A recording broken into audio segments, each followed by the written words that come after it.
के बाद वह सब आई और वहीं पे मिट्टी की प्रतिमा बना करके कात्यायनी देवी की प्रतिमा बनाई, फूल अक्षत फल प्रसाद से धूप अगरबत्ती से माता कात्यायनी की पूजा की और प्रार्थना की। कात्यायनी महामाये महायोगी महेश्वरी नंद गोप सुतम देवी पतिम में कुरुते नमः। हे कात्यायनी माता, मेरी पूजा अर्चना से अगर आप प्रसन्न हो तो हे माता मुझे ऐसा वरदान दो जो मुझे हम सबों को नंद के सुपुत्र जो है वो कन्हैया पति रूप में प्राप्त हो। सारी गोपियां पति मानने लगी हमारे श्याम सुंदर को।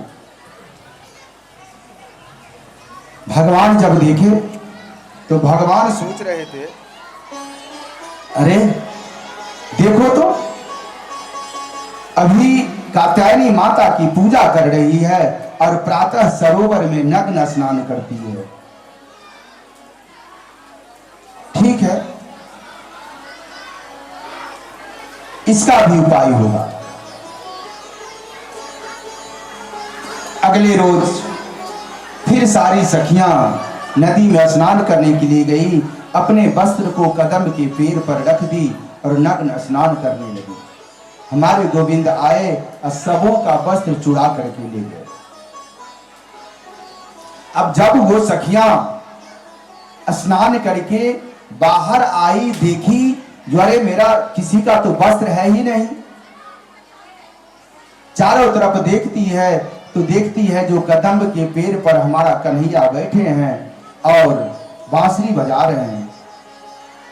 शर्म से सारी सखियां फिर सरोवर में प्रवेश कर गई और वहीं से हमारे कन्हैया को प्रार्थना करती है, हे श्याम सुंदर हमारे वस्त्र दे दो।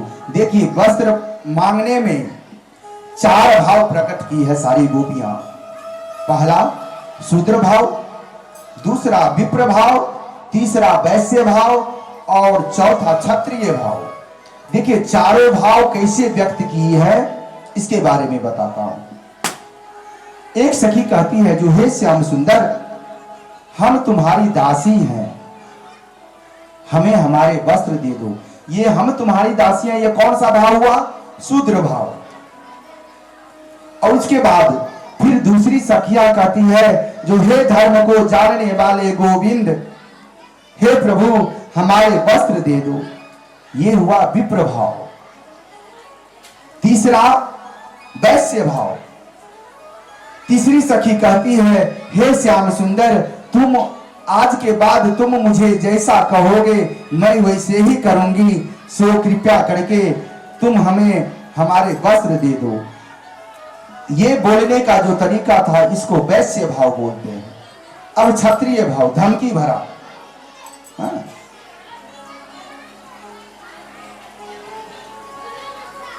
देख श्याम सुंदर मैं कह रही हूं तू हमारा वस्त्र लौटा दे।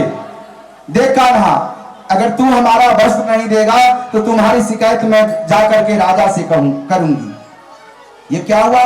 धमकी दे रही है ना, तू मेरा दे दो नहीं तो राजा से शिकायत कर देंगे।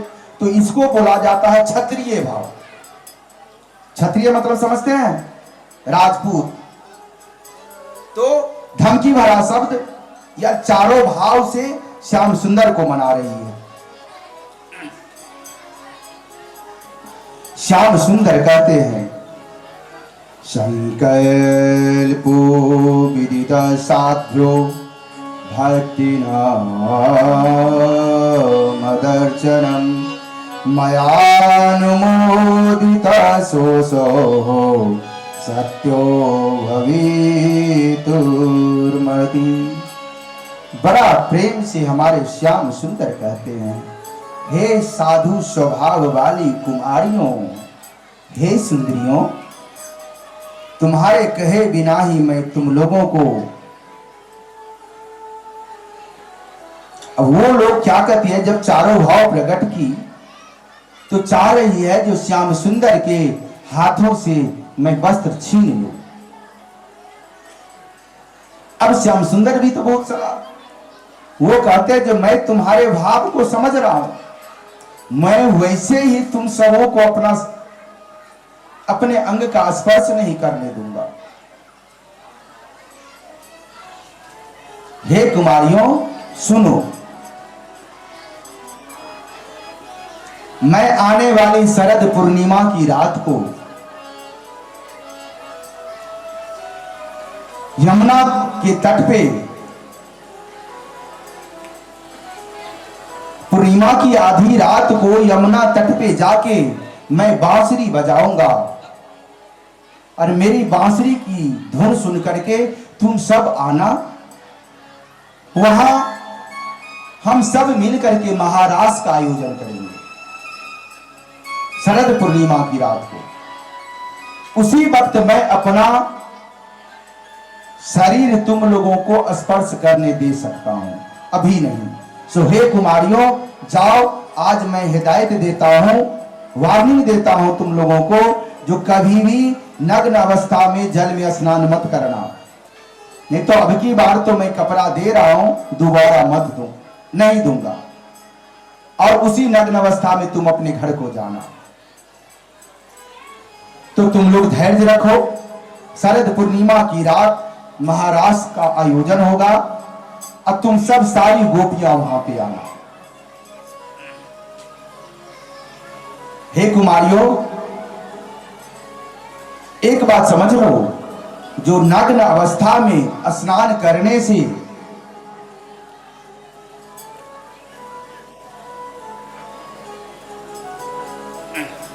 सारा धर्म नष्ट हो जाता है। कुबेर जी महाराज, वरुण जी महाराज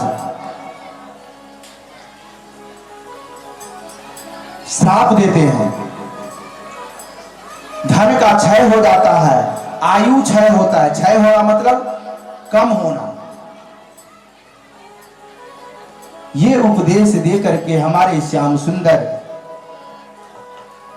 कदम के पैर पर से उतरते हैं, उन कुमारियों को वस्त्र दे करके वहां से विदा होते हैं। तो प्रेम से बोलिए श्री वृंदावन बिहारी लाल की। अब वहां से जब घर वापस आते हैं तो वहां देखते हैं जो पूजा की तैयारी हो रही है।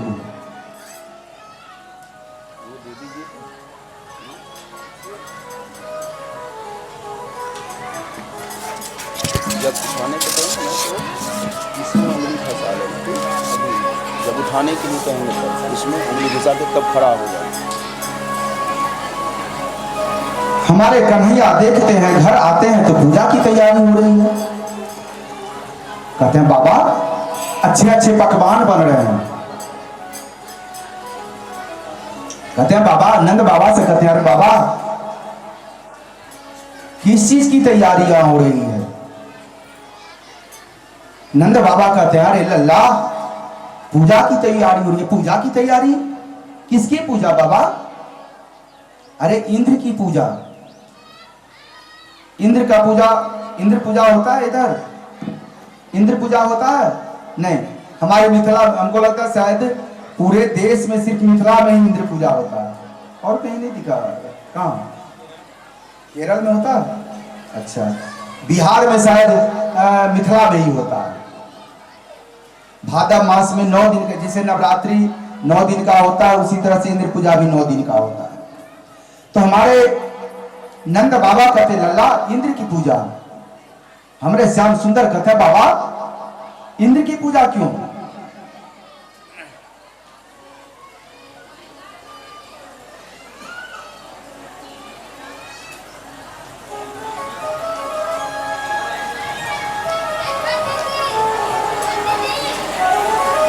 नंद बाबा कहते हैं, जो हे लाला, इंद्र की पूजा करने से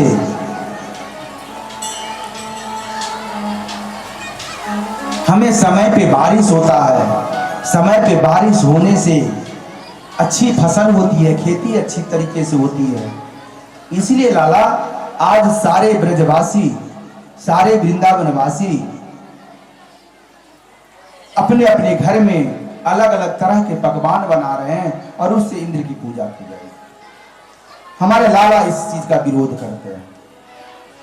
बाबा ये तो बिल्कुल गलत है। इंद्र की पूजा की, जो हमारे ब्रजवासियों का रक्षा करता है हम उसकी पूजा क्यों न करें?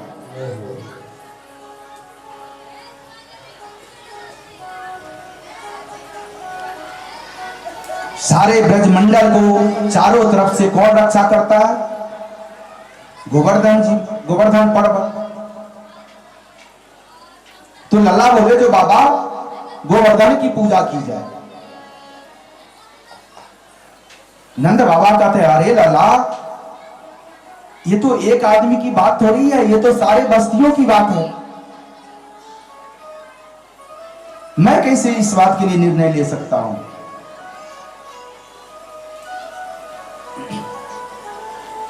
गांव की पंचायत बुलाई गई, सारे ब्रजवासी एक जगह इकट्ठा हुए।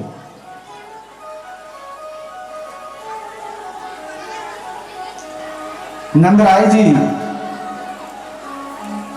लल्ला की बातों को समाज के बीच, पंचायत के बीच में रखते हैं। जो लाला इंद्र पूजा का विरोध कर रहा है, लाला का ऐसा ऐसा कथन है। सारा वृतांत नंदराय जी समाज के सामने रखे। समाज की सहमति मिल गई। सारे नगरवासी लाला के, हमारे लल्ला के बातों से सहमत हुए, सभी सहमति भर दिए, हो गई। अब तो धूमधाम से गोवर्धन की पूजा की तैयारी होने लगी। सारे ब्रजवासियां सज धज के तैयार होने लगी, 16 श्रृंगार करने लगी। गाय के सींग को चांदी के ढक्कन से मढ़ा गया, उसे अच्छे अच्छे गाय को भी वस्त्र पहनाए गए, गले में पांवों में घुंघरू बांधे गए।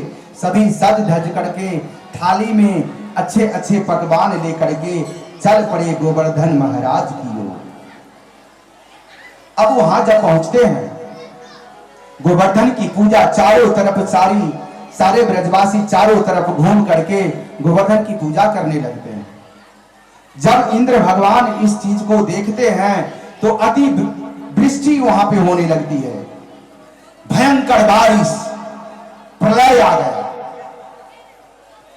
इतना भयंकर बारिश हो रहा है। अब तो सारे ब्रजवासी भयभीत हो गए। अब क्या करें? बारिश छूटने का नाम नहीं ले रहा है। इंद्र का प्रकोप था, गुस्सा होकर के मेरा पूजा बंद कर दिया तो सारे ब्रज को आज मैं नष्ट ही कर दूंगा। तब हमारे कन्हैया क्या करते हैं, गोवर्धन पर्वत के पास जाते हैं, गोवर्धन पर्वत को प्रणाम करते हैं और गोवर्धन पर्वत को अपने उंगलियों पे उठा लेते हैं।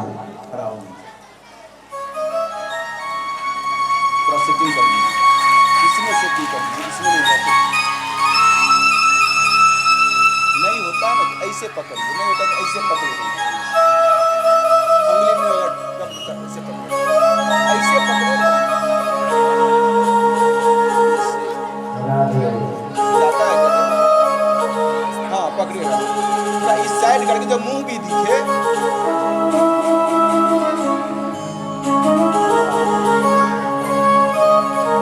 गोवर्धन पर्वत को उठा लेते हैं और सारे ब्रजवासी तो आदेश देते हैं कि तुम सब गोवर्धन के नीचे आ जाओ। और सारे ब्रजवासी ग्वाल बाल अपने गायों के साथ, अपने सामानों के साथ गोवर्धन पर्वत के नीचे आ जाते हैं।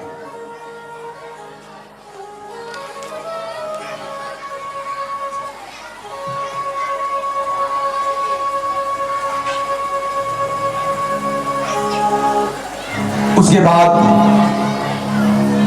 थक करके इंद्र भगवान अपना प्रकोप समेटते हैं। उसके बाद जब बारिश थमती है, 7 दिन 7 रात तक,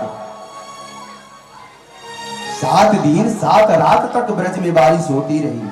और हमारे लल्ला 7 दिन 7 रात तक अपने एक उंगलियों पे गोवर्धन पर्वत को उठा करके रखे। सारे ब्रजवासी धूमधाम से नाचते गाते हुए गोवर्धन की पूजा करते हैं।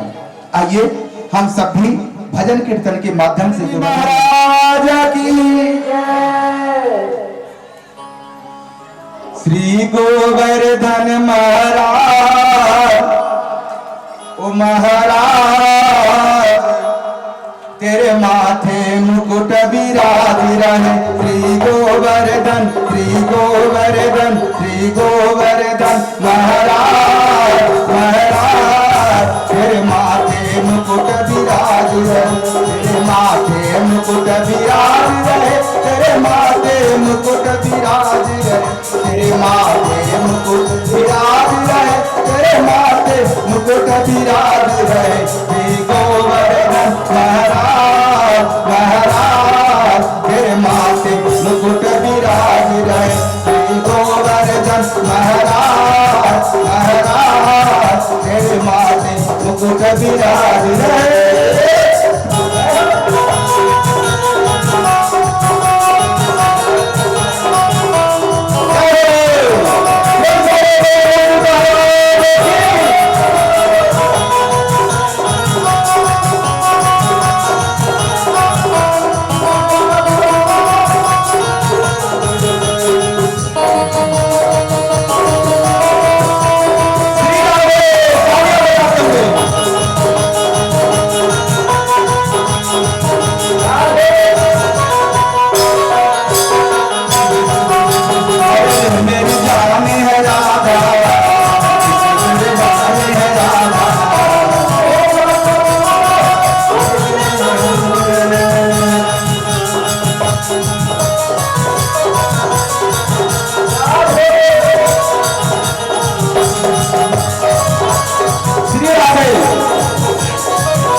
पानी चढ़े तो के फूल झरे, तो के पानी चढ़े तो के फूल झरे, तो के पानी चढ़े तो के फूल झरे, तो के चढ़े तो के चढ़े दूध की धार, ओ धार तेरे माथे मुकुट विराज रहे। तेरे चरण महाराज महाराज तेरे माथे मुकुट विराज रहे। तेरे माथे मुकुट विराज रहे। तेरे माथे मुकुट विराज रहे। तेरे माथे मुकुट विराज रहे। तेरे माथे मुकुट विराज रहे। श्री गोवर्धन महाराज महाराज तेरे माथे मुकुट विराज रहे। श्री गोवर्धन महाराज महाराज तेरे माथे मुकुट विराज रहे।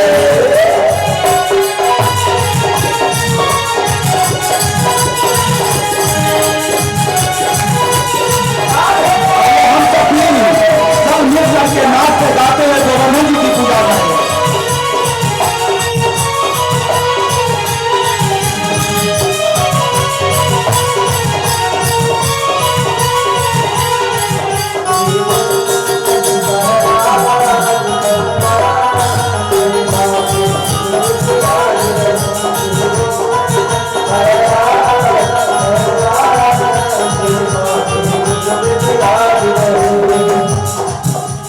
कानन कुंडल साज रहे। तेरे कानन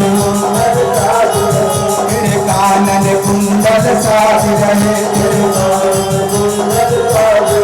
घोड़ी पे घोड़ी पे घोड़ी पे हीरा लाल तेरे माथे मुकुट विराज रहे। श्री गोवर्धन महाराज महाराज तेरे माथे मुकुट विराज रहे। तेरे माथे मुकुट विराज रहे। तेरे माथे मुकुट विराज रहे। तेरे माथे मुकुट विराज रहे। तेरे माथे मुकुट विराज रहे। श्री गोवर्धन श्री गोवर्धन श्री गोवर्धन महाराज महाराज तेरे माथे मुकुट विराज रहे।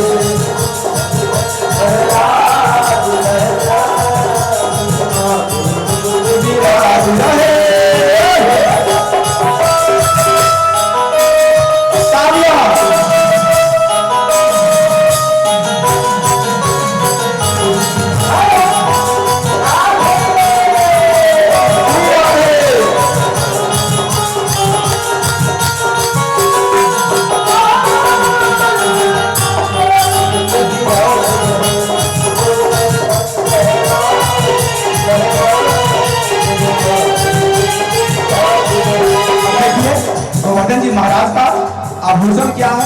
सारी गोपियां कहती है, और जब वो गोपियां पूजन करती है और गोवर्धन के पर्वत के ऊपर देखती है तो देखती है क्या? ये श्याम सुंदर ऊपर दिख रहा है। नीचे जब देखती है तो देखती है श्याम सुंदर नीचे भी है, ऊपर भी है, चारों तरफ। और जब गोवर्धन पे हमारे श्याम सुंदर खड़े हैं तब उनका श्रृंगार जो है उसके बारे में गोपियां कहती हैं। तेरे गले में कंधा सोने का, तेरे गले में सोने का, तेरे गले में कंधा सोने का, तेरी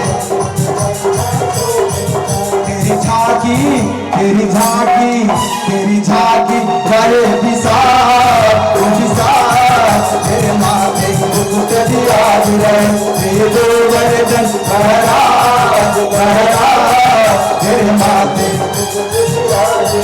तेरे माथे मुकुट विराज रहे, तेरे माथे मुकुट विराज रहे, तेरे माथे मुकुट विराज रहे, तेरे माथे मुकुट विराज रहे। श्री गोवर्धन, श्री गोवर्धन महाराज महाराज, तेरे माथे मुकुट विराज रहे,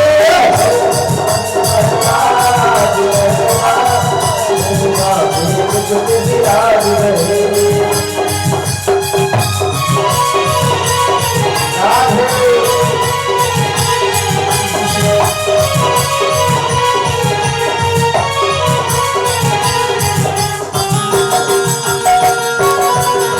बाल बाल को मिला के लेते हमें बाल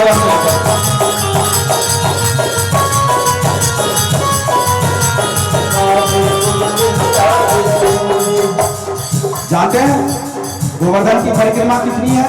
कितने किलोमीटर की? पता है आप सबों को? सारे ब्रजवासी आ गए गोवर्धन पर्वत के नीचे।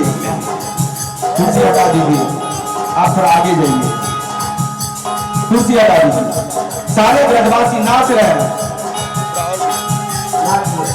और बांसुरी का दी बांसुरी, तुम लोग चारों तरफ घूमो। और सारे ब्रजवासी गोवर्धन की परिक्रमा कर रहे हैं। जानते हैं कितना दूरी है गोवर्धन का?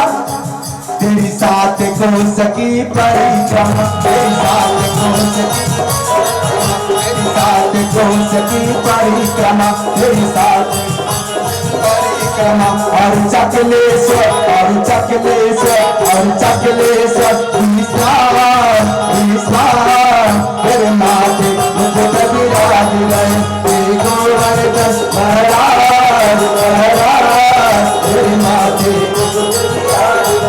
तेरे माथे मुकुट विराज रहे, तेरे माथे मुकुट विराज रहे, तेरे माथे मुकुट विराज रहे, तेरे माथे मुकुट विराज रहे। श्री गोवर्धन, श्री गोवर्धन, श्री गोवर्धन महाराज महाराज, तेरे माथे मुकुट विराज रहे, श्री गोवर्धन महाराज महाराज, तेरे माथे मुकुट विराज रहे, तेरे माथे मुकुट विराज रहे, तेरे माथे मुकुट विराज रहे, तेरे माथे मुकुट विराज रहे, तेरे माथे मुकुट विराज रहे, तेरे माथे मुकुट विराज रहे, तेरे माथे मुकुट विराज रहे। श्री गोवर्धन, श्री गोवर्धन, श्री गोवर्धन महाराज महाराज, तेरे माथे मुकुट विराज रहे, तेरे माथे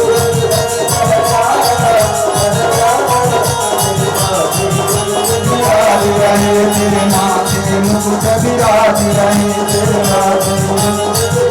रहे, तेरे माथे मुकुट विराज रहे।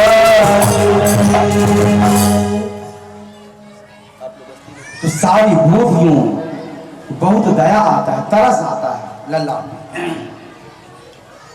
सारी गोपियां सारे ब्रजवासी को कहती है, क्या कहती है?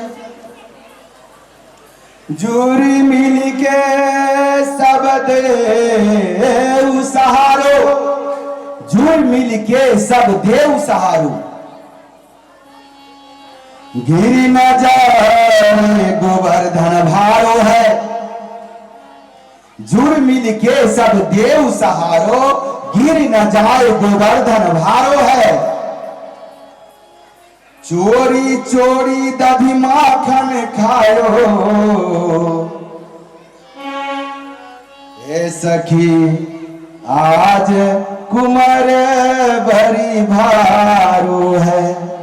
अरे तुम लोग देख क्या रहे हो? कोई तो आकर के सहारा दो। गोपियां समझ रही है जो हम लोग सहारा देंगे तब गोवर्धन उठा हुआ रहेगा। हमारे कन्हैया के लीला का उनको पता नहीं। नंद बाबा कहते हैं जा रे अरे अरे कैसे अभागे हो? अरे तुम लोग सब देख रहे हो? नंद बाबा कहते हैं अरे देखो ये गिरिवर गिर न जाई, देखो ये गिरिवर गिर न जाई, जो अति विशाल अति भारो है। 7 कोस में फैला हुआ है गोवर्धन पर्वत। अरे जुड़ मिल के थाकी मदद करो, जिए अभी उम्र को बारो है। अरे सब मिलके मदद करो, अभी मेरा लाला बहुत छोटा है। सब क्या करते हैं? सब ग्वाल बाल डंडा लेकर के, कोई बैठ के कोई खड़ा होके गोवर्धन को अपने लाठियों से सहारा दे रहे हैं। बैठ के भी खड़ा हो कि मुंह पे खड़ा मत हो गो। हाँ, सारे ब्रजवासी ग्वाल बाल अपने लाठियों से गोवर्धन को उठाए हुए हैं। ब्रजवासी ग्वाल बाल समझ रहे हैं जो मैं सहयोग दिया हूं तभी तो लाला उठाए हुए हैं। इतने में उधर से राधा प्यारी आने लगती है। तब जसोदा मैया जब देखती है जो राधा आ रही है, कन्हैया की नजर राधा से मिली, तो जसोदा कहती है ग्वालिनों को,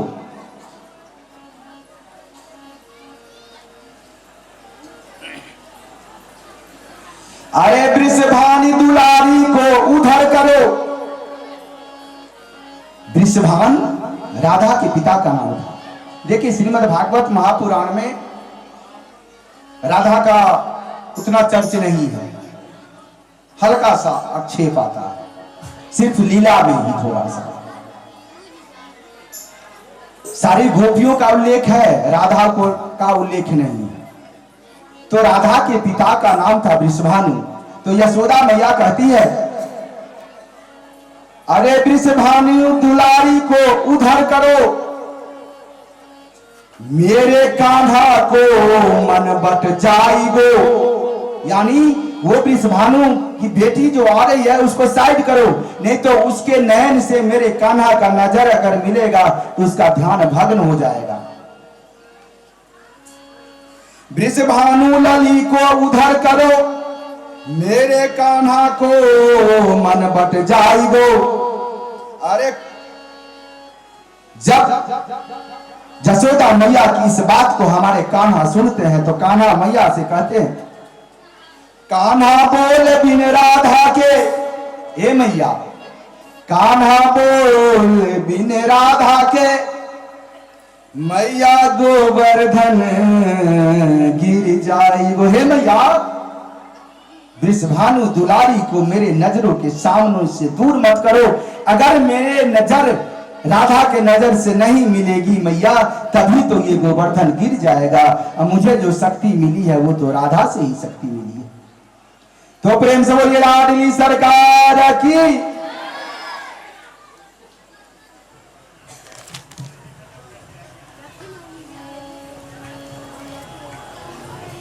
उसके बाद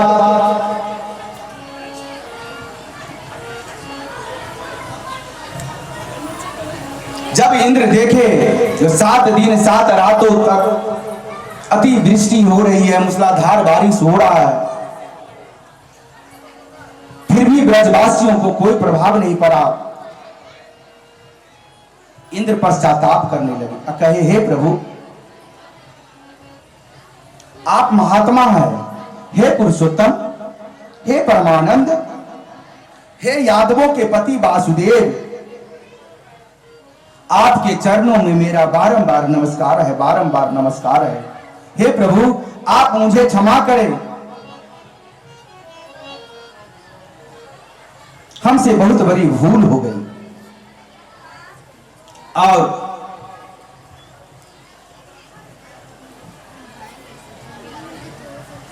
कृष्ण की आराधना करने लगते हैं, वंदन करने लगते हैं, प्रार्थना करने लगते हैं। कृष्ण कृष्ण महायोगिन विश्वात्मन विश्वसंभव भवतालोकनाथेन सनाय व्यमच्युत। हे सच्चिदानंद योगेश्वर, आप स्वयं विश्व हैं, परम प्रकाशक, विश्व के स्वामी हैं। हे प्रभु, आप मेरे गलतियों को क्षमा करें। मैं आपके चरणों में बारंबार नमस्कार करता हूं, दंडवत प्रणाम करता हूं।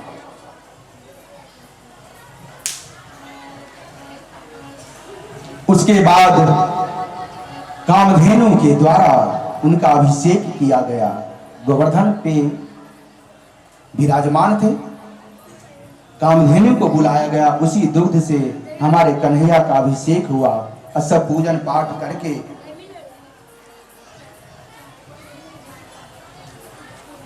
अपने अपने घर को जाने लगे। और जहां जिस जगह पे अभी भी वो जगह है, जिस जगह पे हमारे गोविंद का अभिषेक हुआ था कामधेनु माता के दुग्ध से, वहां एक कुंड का निर्माण हुआ, उसका नाम है गोविंद कुंड। आप लोग अगर वृंदावन जाए तो गोविंद कुंड भी जरूर जाए। गोविंद कुंड अभी भी ऐसा प्रतीत होता है, जो हल्का दिखने में लगेगा जो दूध के जैसा ही पानी है। तो वहां गोविंद कुंड का निर्माण हो गया।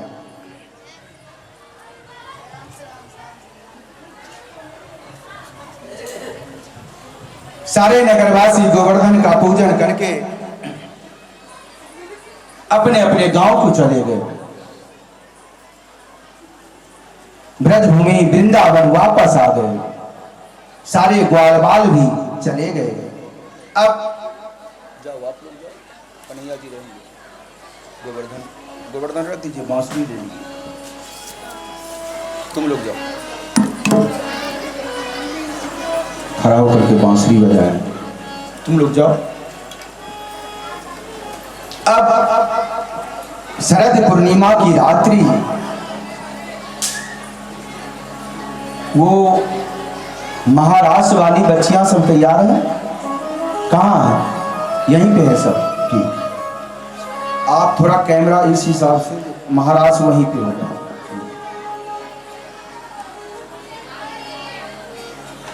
शरद पूर्णिमा की रात्रि, जब कहेंगे तब बुलाइएगा, अभी अभी। शरद पूर्णिमा की रात्रि, यमुना का तट, हमारे श्याम सुंदर, ए बच्चा,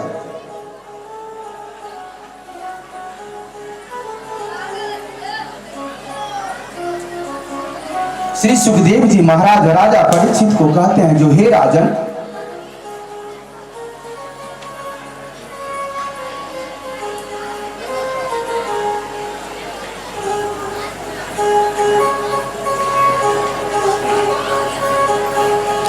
हे राजन परीक्षित, जब गोविंद देखे कि शरद ऋतु आ पहुंची है, चमेली आदि के फूल खिल चुके हैं, चमेली फूल के वैसे ही दौड़ी दौड़ी चली आई। जानते हैं गोपियों की हालत, कथा पे भी ध्यान देंगे, बहुत मार्मिक कथा है। आंख से दृश्य का दर्शन कीजिए, कान ध्यान लगा करके रखिए प्रसंग की। क्यों गोपियां आई, उसी के बारे में मैं चर्चा कर रहा हूं। जानते हैं कुछ गोपियों का तो ऐसा हाल हो गया था कि जब वो अपना श्रृंगार कर रही थी,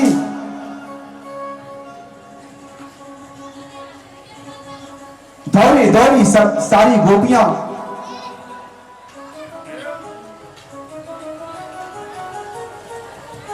कोई लहंगा पहन के, कोई चुनरी पहन के, स्थिति ऐसी हो गई थी। कोई ब्लाउज पहनी है तो साड़ी नहीं पहन पाई, इतनी पागल हो गई गोपियां। जब सारी गोपियों को आते हुए हमारे श्याम सुंदर देखते हैं तो कहते हैं, आहा हा, स्वागतम स्वागतम स्वागतम, आओ सुंदरियों आओ। कहते हैं, आओ श्याम, आओ सुंदरियों आओ, बैठो। सारे गोपियां वहां आकर के पागलों की भांति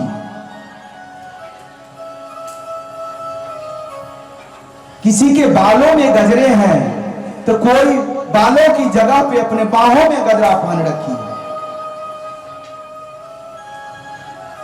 हाथों की चूड़ियां पैरों में पहन ली, अब पैर का कड़ा हाथ में पहन ली। ऐसी दीवानी हो गई थी वो बांसुरी की धुन सुनकर। हो भी क्यों ना, हमारे श्याम सुंदर के बांसुरी की तान भी तो वैसे ही मनमोहक। सारी सुंदरियों को देख करके श्याम सुंदर कहते हैं, तुम सबों को इस मध्य रात्रि में अकेले यहां नहीं आना चाहिए। सो हे सुंदरी आओ, आज मैं तुझे एक दृष्टांत सुनाता हूं। हमारे श्याम सुंदर उस गोपी को एक कहानी सुनाते हैं। कहते हैं, हे गोपियों, एक पतिव्रता स्त्री थी जो अपने पति की सेवा कर रही थी और उसके घर में एक छोटा सा नन्हा सा बालक था जो कि अभी घुटनों के बल ही चलता था।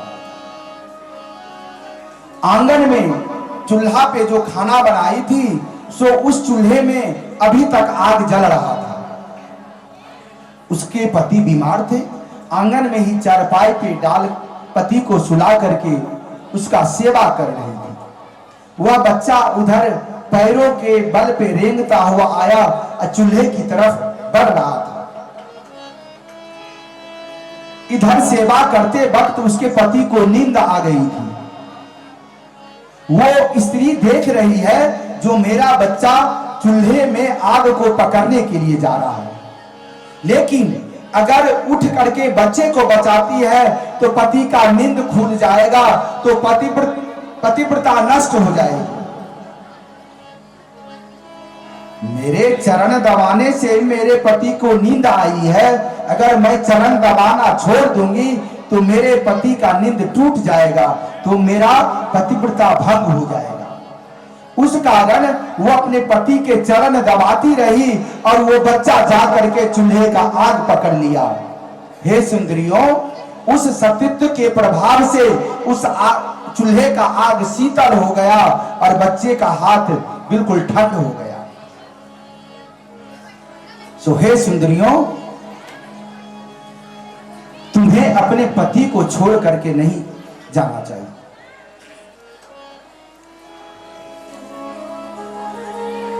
अब गोपियां कहती है, श्याम सुंदर, तुमने तो दृष्टांत सुना दिया, चलो मैं भी तुझे एक दृष्टांत सुनाती हूं।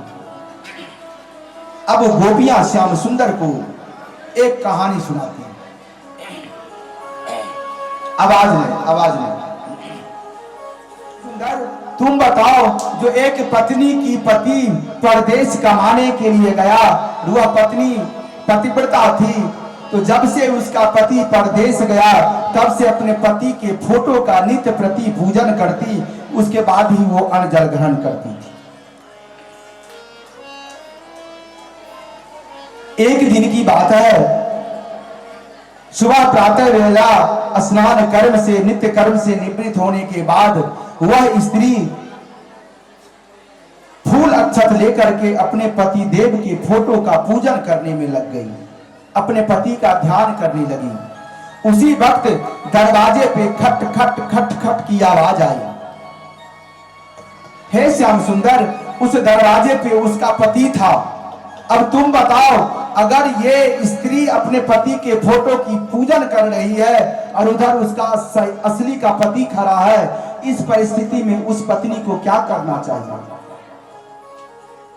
श्याम सुंदर कहते अरे जाहिर सी बात है, जब वास्तविक पति आ गया तो पति के फोटो का पूजन क्यों करना है? उसे तो वास्तविक पति के पास ही जाना चाहिए। तो गोपियां कहती अरे श्याम सुंदर, मैं भी तो यही कह रही हूं, मैं भी तो उसी वास्तविक पति के पास आई हूं, जो जगत पति है, जो सारे जगतों का पति है। मैं तो उसी पति के पास आई हूं। तो वो जो अवास्तविक पति है, उसके पास रह करके क्या फायदा? सो हे श्याम सुंदर, इसीलिए हम सब नकली पति को छोड़ करके वास्तविक पति के पास आए। सारी गोपियां वहां पहुंचती है।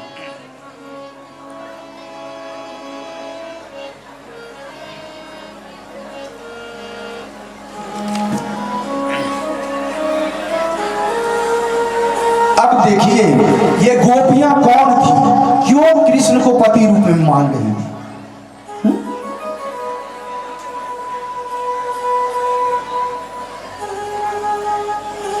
ये गोपियां जब हमारे नारायण रामावतार राम का अवतार लिए थे और मिथिला नगरी में उनकी विवाह हुई थी, मैं आप सबको सुनाया था ना, जो ए पौना ही मिथिले में रहू ना, या मिथिले में रह जाइयो या संग अपने ले जाइयो ना। तो सारी गोपियां जो है सो सीता की सखी थी। जब बहुत करुण विनय रामावतार में सीता की सहेलियां करने लगी, तब प्रभु श्री रामचंद्र ही बोले थे जो कृष्णा अवतार में आप सबों से हमारी मुलाकात होगी। ये सारी गोपियां वही माता सीता की सहेली हैं।